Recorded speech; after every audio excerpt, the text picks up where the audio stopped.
شرک اور شرک کے جتنے مظاہر ہیں ان سے اپنے آپ کو پاک و صاف کر لیں۔ اگر ہم شرک کو لے کر کے یا شرک کے کچھ کاموں کا بھی ساتھ میں ارادہ کر کے نکلتے ہیں، اگر ہم یہ ارادہ کرتے ہیں کہ ہم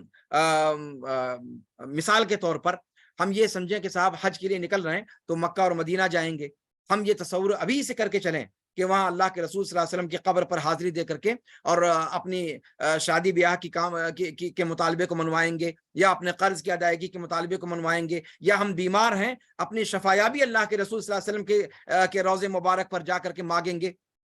نعوذ باللہ، اس قسم کا اگر کوئی تصور ہمارے ذہن و دماغ میں ہے، یقین مانیے قبر والے سے مانگنا یہ کھلم کھلا شرک ہے۔ اگر اس قسم کا کوئی تصور ہمارے ذہن و دماغ کے اندر حج کے لیے نکلنے سے پہلے سے موجود ہے تو یقین مانیں کہ ہمارا حج پھر ہمیں کوئی فائدہ نہیں پہنچا سکتا، اور کھلم کھلا شرک کا جو ہے ہمارے ساتھ معاملہ ہو سکتا ہے۔ اللہ رب العالمین ہمارا انجام پھر کیا کرے گا ہم نہیں جانتے۔ اس لیے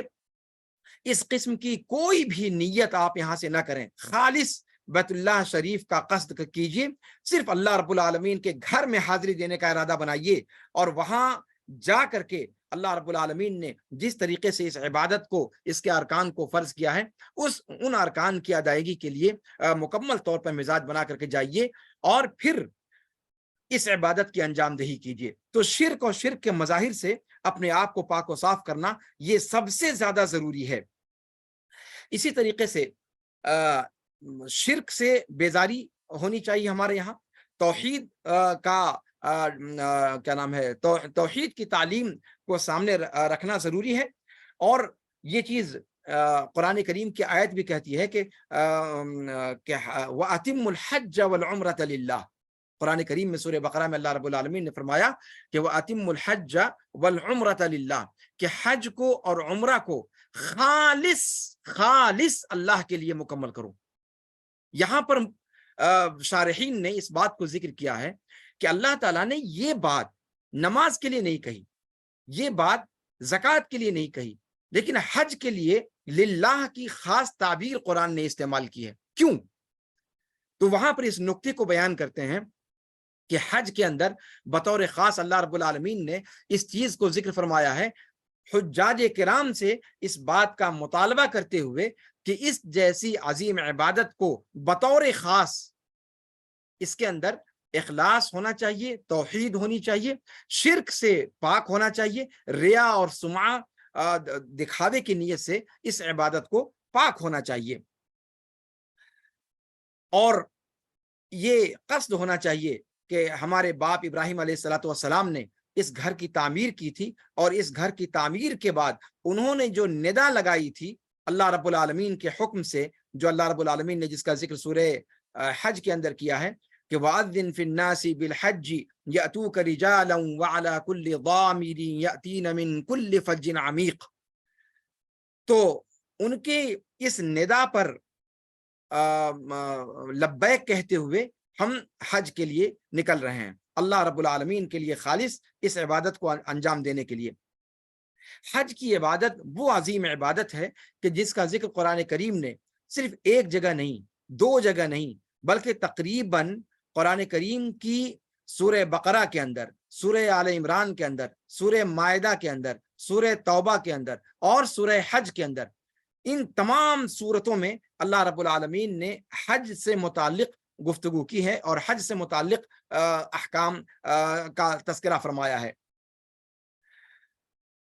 اس کے علاوہ قرآن کریم کے اندر ایک مستقل سورت اللہ رب العالمین نے سورہ حج کے نام سے رکھی ہے۔ نماز کے نام سے کوئی سورت نہیں، زکوٰۃ کے نام سے کوئی سورت نہیں، رمضان کے نام سے، صوم کے نام سے کوئی سورت نہیں، لیکن حج کے بارے میں بطور خاص اللہ رب العالمین نے اس رکن کے نام پر قرآن کریم کے اندر ایک سورت بھی رکھی ہے۔ اس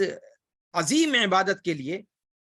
اسی انداز میں ہمیں اپنی ذہن سازی کرنی چاہیے، اور مکمل طور پر اللہ رب العالمین کے لیے اخلاص اور توحید کے ساتھ، اللہ رب العالمین کی توحید کو بجا لاتے ہوئے اور خالص نیت کے ساتھ ہم حج بیت اللہ کا ارادہ کریں، یہ لازمی ہے۔ اللہ رب العالمین نے ابراہیم علیہ الصلوۃ والسلام کو جب خانہ کعبہ کی تعمیر کا حکم دیا تھا، اسی وقت اس چیز کو لفظوں میں اللہ تعالیٰ نے بیان کرتے ہوئے فرمایا تھا کہ وَإِذْ بَوَّأْنَا لِإِبْرَاهِيمَ مَكَانَ الْبَيْتِ أَلَّا تُشْرِكْ بِي شَيْئًا اللہ تشرک بی شیئا وطہر بیتی للطائفین والقائمین والرکع السجود، کہ ابراہیم علیہ الصلوۃ والسلام کو اللہ رب العالمین نے بیت اللہ کی جگہ کی رہنمائی کی اور فرمایا کہ میرے ساتھ کسی کو شریک نہ کریو اور میرے گھر کو پاک و صاف کر دیجو، کس کے لیے؟ طواف کرنے والوں کے لیے، قیام کرنے والوں کے لیے، رکوع اور سجدہ کرنے والوں کے لیے، یعنی صرف اور صرف خالص اللہ کے لیے عبادت کرنے والوں کے لیے اس گھر کو پاک و صاف کر دیجو۔ تو یہ حکم اللہ رب العالمین نے خانہ کعبہ کی تعمیر سے پہلے دیا تھا، یعنی وہ توحید کی بنیاد پر ہی قائم جگہ ہے، وہاں پر اگر ہم زندگی میں ایک بار وہاں کا قصد کر کے جاتے ہیں اور شرک کی آمیزش ہمارے ذہن و دماغ میں ہے تو یقین مانیں کہ آپ خود تصور کر سکتے ہیں کہ آپ کی عبادت کس طریقے سے اللہ رب العالمین کے ہاں قبول ہو سکتی ہے۔ اس لیے کسی قسم کے دھوکے میں نہ پڑیں، حج بیت اللہ کا جب ارادہ کریں تو صرف حج بیت اللہ کا ارادہ ہو، ساتھ میں کسی مزار کا، ساتھ میں کسی درگاہ کا،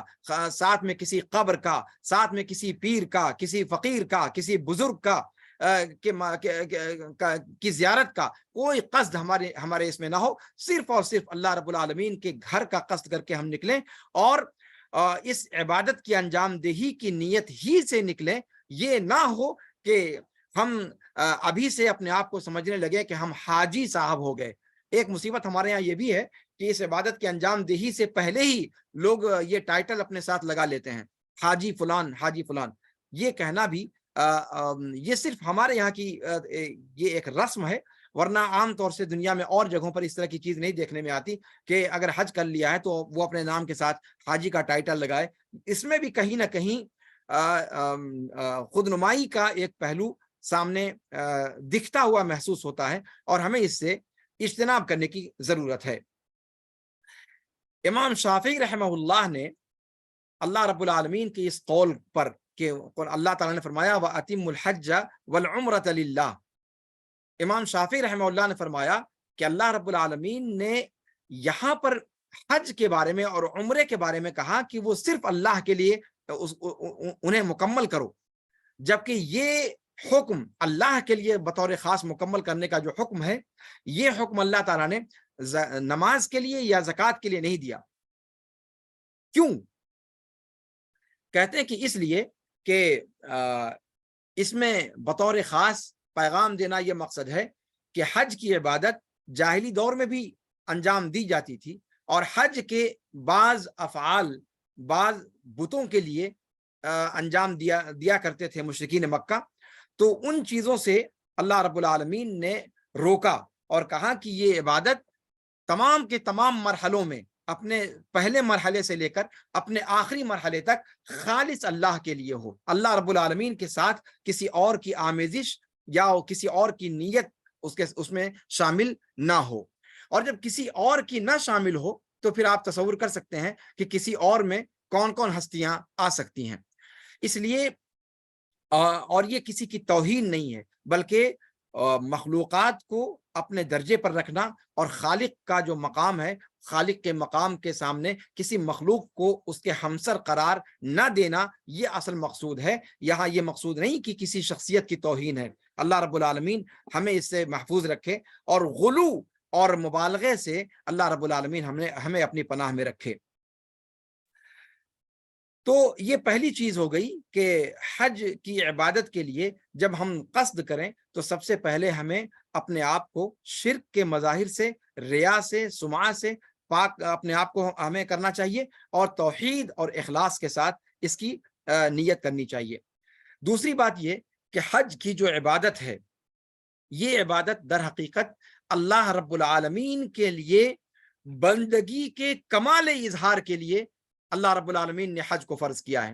حج کی عبادت یہ ایک بندے کی جانب سے کمال بندگی کے اظہار کے لیے اللہ رب العالمین نے اس کو رکھا ہے۔ اس کے اندر آپ دیکھیں نا، شروع سے آپ دیکھیں کہ کس طریقے سے ایک بندہ اللہ رب العالمین کے فرمان پر سر تسلیم خم کرتے ہوئے وہ اتنے لمبے سفر کا ارادہ کرتا ہے، وہ اپنے ملک کے، اپنے کلچر کے، اپنے علاقوں کے لباس سے کنارے ہو کر صرف ایک لباس کو اختیار کرتا ہے، 2 چادروں میں اپنے آپ کو لپیٹ کر وہ اس عبادت کی انجام دہی کے لیے اللہ رب العالمین کی بارگاہ میں حاضری کا مزاج بناتا ہے، اللہ رب العالمین کے گھر کے طواف کا ارادہ بناتا ہے، صفا اور مروہ کی سعی کا قصد کرتا ہے، عرفہ میں وقوف کا، عرفات میں قیام کا جو ہے وہ ارادہ بناتا ہے۔ یہ ساری کی ساری چیزیں وہ کرتا کیوں ہے؟ صرف اللہ رب العالمین کے حکم کو پورا کرنے کے لیے اور رسول پاک صلی اللہ علیہ وسلم کی سنت کی سنت پر عمل کرتے ہوئے اور آپ صلی اللہ علیہ وسلم کے اقتداء کو بروئے کار لاتے ہوئے اس چیز کو وہ کرنے کی کوشش کرتا ہے۔ اس کا مطلب یہ ہوا کہ حج کی جو عبادت ہے وہ اللہ رب العالمین کی بندگی کو کمال درجے میں ظاہر کرنے کے لیے رکھی گئی ہے۔ اس کا ایک عظیم مقصد یہ ہے کہ انسان کمال عبودیت اللہ رب العالمین کے لیے اس کے ذریعے سے ظاہر کرے۔ اب انسان اپنے آپ کو متواضع بنا کر کے اللہ رب العالمین کی وحدانیت کی تعظیم بجا لاتے ہوئے وہ اس چیز کو کرتا ہے۔ یہاں پر بعض علماء نے ذکر کیا ہے کہ اور عبادتوں میں اور حج میں ذرا سا فرق ہے۔ اور عبادتوں میں مثال کے طور پر نماز کی عبادت ہے، نماز کی عبادت میں انسان یہ سمجھتا ہے کہ رکوع کر رہا ہے، سجدہ کر رہا ہے، اللہ رب العالمین کے لیے تواضع کا اظہار ہے۔ اسی طریقے سے زکوٰۃ دیتا ہے تو زکوٰۃ اس کے اندر مال کی دولت کو مال کی جو محبت ہے اس کو کم کرنے کے لیے اور مواسات کے طور پر، ہمدردی کے طور پر اور سماج کے سارے طبقوں کو اپنے ساتھ شامل کرنے کی نیت سے انسان کرتا ہے۔ اسی طریقے سے روزے کا معاملہ ہے، صوم کا معاملہ ہے کہ وہ صوم انسان کی جو شہوانی جذبات ہیں ان کو کم کرتا ہے اور اس کو توڑنے کے لیے استعمال ہوتا ہے۔ لیکن حج کا جو معاملہ ہے اس کے اندر صفا اور مروہ کے درمیان دوڑ لگانی ہے، اسی طریقے سے مشاعر مقدسہ میں ایک جگہ سے دوسری جگہ جانا ہے۔ اس طریقے کی چیزوں میں بظاہر انسان کے ذہن و دماغ میں یہ چیز اس کی حکمت سمجھ میں نہیں آتی، لیکن یہاں پر انسان اس کو انجام دیتا ہے، کس لیے؟ صرف اس لیے کہ یہ اللہ رب العالمین کا حکم ہے۔ تو اللہ رب العالمین کے حکم کو صرف سامنے رکھتے ہوئے وہ ان چیزوں کا انجام دیتا ہے، اور یہاں سے انسان کے کمال عبودیت کو ہم سمجھ سکتے ہیں کہ کس طریقے سے اس عبادت میں اللہ رب العالمین کے لیے کمال بندگی کا اظہار ہوتا ہے۔ اسی طریقے سے حج کا ایک تیسرا عظیم مقصد یہ ہے کہ اپنے ضمیر کو، اپنے نفس کو، اپنی طبیعت کو جو بری چیزیں ہیں، برے اخلاق ہیں، ان سے اپنے آپ کو پاک کرنا۔ اللہ رب العالمین نے قرآن کریم میں جہاں پر حج کا تذکرہ فرمایا ہے وہاں پر اللہ رب العالمین نے فرمایا الحج اشہر معلومات فمن فرض فیہن الحج فلا رفث ولا فسوق ولا جدال فی الحج، کہ حج کے معلوم و متعین مہینے ہیں اور جو بھی شخص جس پر بھی حج فرض ہوا اسے چاہیے کہ وہ آپس میں لڑائی جھگڑے سے، گالی گلوچ سے، عورتوں کی قربت سے اور ان تمام چیزوں سے اپنے آپ کو حج کے اندر روکے رکھے۔ وما تفعلوا من خیر یعلمہ اللہ، اور جو بھی تم بھلائی کرو گے اللہ رب العالمین اسے جانتا ہے۔ تو یہ جو حکم اللہ رب العالمین نے دیا، گویا یہ حج کے عظیم ترین مقاصد میں سے ایک مقصد ہے کہ انسان حج کے دوران مشاعر مقدسہ میں جب وہ رہتا ہے تو اس پورے دوران خواہ وہ عمرے کی حالت میں ہو یا حج کی حالت میں ہو، اسے اپنی زبان کو کنٹرول کرنا ہے، اسے اپنی نگاہ کو کنٹرول کرنا ہے، اسے اپنے ہاتھوں کو، اپنے پیروں کو کنٹرول کرنا ہے۔ نہ وہ یاوہ گوئی کر سکتا ہے، نہ وہ بکواس کر سکتا ہے، نہ وہ سب و شتم کر سکتا ہے، نہ وہ غیبت اور چغلی اور بہتان تراشی کر سکتا ہے، اور نہ ہی اسے اس سلسلے میں جو ہے کوئی سستی برتنی چاہیے۔ تو یہاں سے گویا حج کے ان دنوں کے اندر اتنی سختی برتی جاتی ہے کہ انسان ان اخلاق مذمومہ سے اپنے آپ کو پاک و صاف کر لے. اور یہ ٹریننگ اس لیے نہیں دی جاتی کہ صرف انسان اتنے ہی دنوں تک ان چیزوں سے رکا رہے, اس کے بعد کھلا ہوا سانڈ بن جائے. نہیں, بلکہ تعلیم اور تدریب کا مقصد یہ ہے, ٹریننگ کا مقصد یہ ہے کہ وہاں سے ٹریننگ لے کر کے آنے کے بعد کی زندگی اس کی پہلی زندگی سے الگ ہو جائے, اور اس کے اندر یہ جو بیمار اخلاق پائے جاتے ہیں, غیر صحت مندانہ جراثیم جو اس کے ہاں پائے جاتے ہیں, اس سے وہ اپنے آپ کو پاک کر چکا ہو. یہ حج کا ایک اور عظیم مقصد ہے کہ جانے سے پہلے اپنے آپ کو ذہنی طور پر تیار کرے, اور ان جو اخلاقی برائیاں ہیں, یہ جو وائرسز ہیں, ان سے انسان اپنے ذہن و دماغ کو پاک و صاف کر لے, حج کے لیے نکلنے سے پہلے اور حج کے دوران بھی, اور اس کے بعد پھر حج کے دوران اس کے ٹریننگ لینے کے بعد حج کے بعد والی زندگی بھی اس کی اس سے الگ ہونی چاہیے جو اس کی پہلی زندگی تھی. حج کے مقاصد میں سے ایک اہم مقصد یہ ہے کہ حج انسان کو آخرت کی تیاری کے لیے تیار کرتا ہے, آخرت کی تیاری کے لیے اس دنیا میں ابھارتا ہے. انسان جب حج کے لیے نکلتا ہے, جب وہاں پر جاتا ہے, تو وہاں پر جانے کے بعد پوری دنیا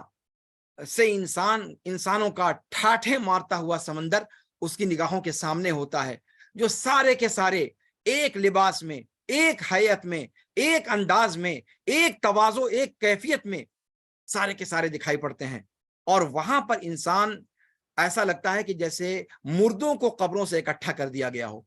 اگر عبرت نگاہ انسان کی ہے, دیدہ عبرت نگاہ اگر ہے, تو اس منظر کو دیکھ کر کے انسان کو آخرت کی یاد آ جاتی ہے. اور پھر قرآن کریم کی جو حج والی آیت ہے, جس میں اللہ نے آگے فرمایا وَتَزَوَّدُوا فَإِنَّ خَيْرَ الزَّادِ التَّقْوَىٰ, کہ پیشہ اختیار کرو اگلی زندگی کے لیے, اور سب سے بہترین پیشہ تقویٰ ہے. تو اس تقوی کی تعلیم اور آخرت کی یاد اور آخرت کے لیے تیاری کی تعلیم یہاں سے جو ہے حج کے سفر سے انسان کو حاصل ہوتی ہے. یہ سب چیزیں ہمیں پہلے سوچنا چاہیے کہ حج کے لیے نکلنے سے پہلے ایک توشہ ہم جمع کرتے ہیں. زندگی بھر کی کمائی, جیسا کہ میں نے شروع میں کہا کہ اپنے پیسے کاٹ کاٹ کر کے, اپنے خون جگر سے کمائے ہوئے پیسوں کو بٹور بٹور کر کے, جمع کر کر کے اس کو رکھتے ہیں, یا ہمارے بچے ہمارے لیے رکھتے ہیں, اور اس طریقے سے اس عبادت کی انجام دہی کے لیے توشہ جمع کر کے ہم بیت اللہ شریف کا قصد کرتے ہیں. تو یہ توشہ لے کر کے جاتے ہیں, یہ تو وہیں ختم ہو جائے گا. پھر وہاں سے ہم کون سا توشہ لے کر کے آئیں گے؟ کیا خالی ہاتھ آئیں گے؟ نہیں. تو وہاں سے کون سا توشہ لے کر کے آئیں گے؟ قرآن نے کہا وَتَزَوَّدُوا فَإِنَّ خَيْرَ الزَّادِ التَّقْوَىٰ, وہاں سے ہم تقویٰ کا توشہ لے کر کے آئیں گے, جو توشہ ہماری حج کے بعد کی زندگی, حج کی زندگی سے لے کر حج کے بعد کی زندگی تک کو شامل ہوگا, اور اسی توشے کو لیے ہم اس دنیا سے روانہ ہوں گے, اور اس دنیا میں پھر ہمارے لیے کامیابی ہمارے انتظار میں ہوگی. اس کے علاوہ اس حج کے اندر ایک اور جو مقصد ہے عظیم,